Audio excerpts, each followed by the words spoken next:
પ્રાગોડ પંખી તણો અને હેતનો હેમાળો, બજરંગી લખમણ જતી તું હનુમંત હઠાળો. હે બજરંગદાસજી, શેની ઉપમા આપવી અમારે તને? એમાં આઠે પોરને ઉતરે તારે અંગે અંગ ઉમંગ, ભાગ ખુલે તો ભેટતા એવો બગદાણે બજરંગ.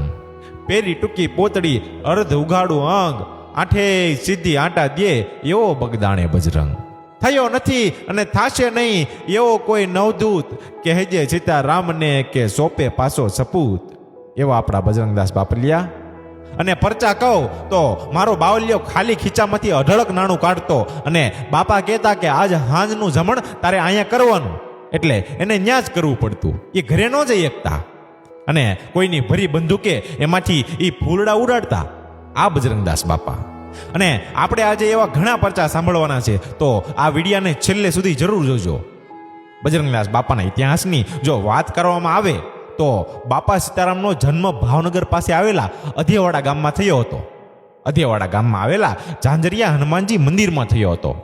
અને બાપાના જન્મનો ઇતિહાસ પણ બહુ અદ્ભુત છે.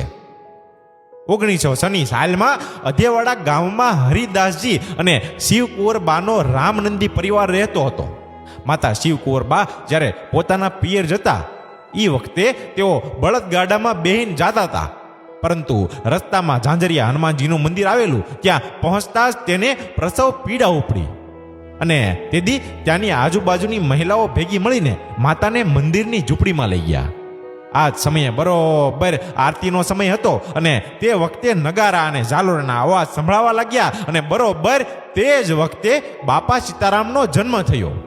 બાપા સીતારામનો પરિવાર રામનંદી હોવાથી તેમનું નામ ભક્તિરામ રાખવામાં આવ્યું હતું.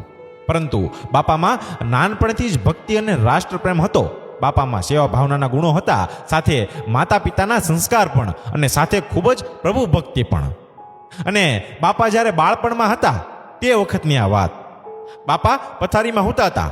એ વખતે તેઓ એક દિવસ મોડે સુધી સુતાર્યા. તે માતા પિતા તેમને જગાડવા આવ્યા તો એની ભેગો એક નાગ સૂતો હતો અને એની હરેક કરડા વગર ભક્તિરામનો મિત્ર હોય તેવું વર્તાવ કરતો હતો. જેથી તેમના માતા પિતાએ આ બાળકને ભગવાનનો એક અવતાર હોવાનું માની લીધું હતું. અને બાપાએ માત્ર 2 ધોરણ સુધીનો જ અભ્યાસ કર્યો હતો અને 11 વર્ષની ઉંમરે ભક્તિમાં મન લાગતા સામાજિક જીવનનો ત્યાગ કર્યો અને સાધુની જમાતમાં જોડાઈ ગયેલા. અને હા, બાપાએ પોતાના ગુરુ સીતારામ બાપુ પાસેથી દીક્ષા લીધી હતી ને, એટલે આપણે આજ એને બાપા સીતારામ તરીકે ઓળખીએ છીએ. અને જ્યારે ગુરુ સીતારામ બાપુ પાસે દક્ષિણા લેવા ગયા ત્યારે તેમના ગુરુ સીતારામ બાપુ પાસેથી દીક્ષા લીધી અને સમાધિમાં લીન થઈ ગયા. જ્યારે પરમ તત્વ અને યોગ સિદ્ધિનો અહેસાસ થયો ત્યારે તેઓ ગુરુને દક્ષિણા આપવા પાછા ગયા. અને ગુરુ પાછા ભક્તિરામને ઓળખી ગયા અને કહ્યું કે ખરા ગુરુ તો તમે છો બાપ, મારે તમને કંઈક આપવું જોઈએ.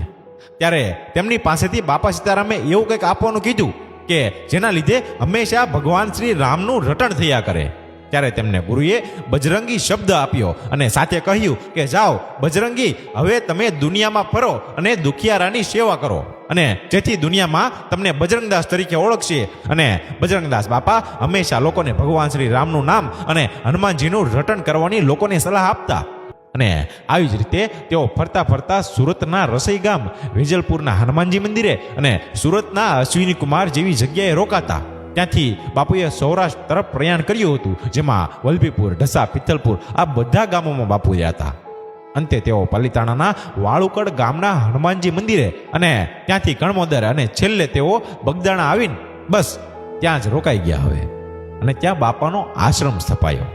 બાપા બગદાણા આવ્યા ત્યારે તેની ઉંમર હતી 41 વર્ષ. અને બાપાએ ત્યાં બગદાણા ગામમાં ત્રિવેણી સંગમ જોયો, બગદાણા ગામ બગડેશ્વર મહાદેવ જોયા અને બાપા કાયમ માટે બગદાણામાં રોકાઈ ગયા. બાપા વારંવાર એક જ વાક્ય જરૂર બોલતા કે જેવી મારી વાલાની મરજી હો. બાપાના બગદાણા આશ્રમમાં ભક્તોની ભીડ બાપાના ચમત્કારો અને પરચાઓના કારણે ખૂબ જ રહેતી. અને હાલ બગદાણા આશ્રમનો વહીવટ મંજી બાપાની દેખરેખ નીચે ચાલુ રહ્યો છે. તેઓ બજરંગદાસ બાપાના પરમ શિષ્ય છે. અને હાલમાં કોઈ પણ ભક્ત બગદાણા જાય તો પ્રસાદી લીધા વગર પાછો નથી ફરતો. અને જો મિત્રો આ વિડીયો તમે આખો સાંભળ્યો હોય તો કોમેન્ટમાં બાપા સીતારામ જરૂર લખજો.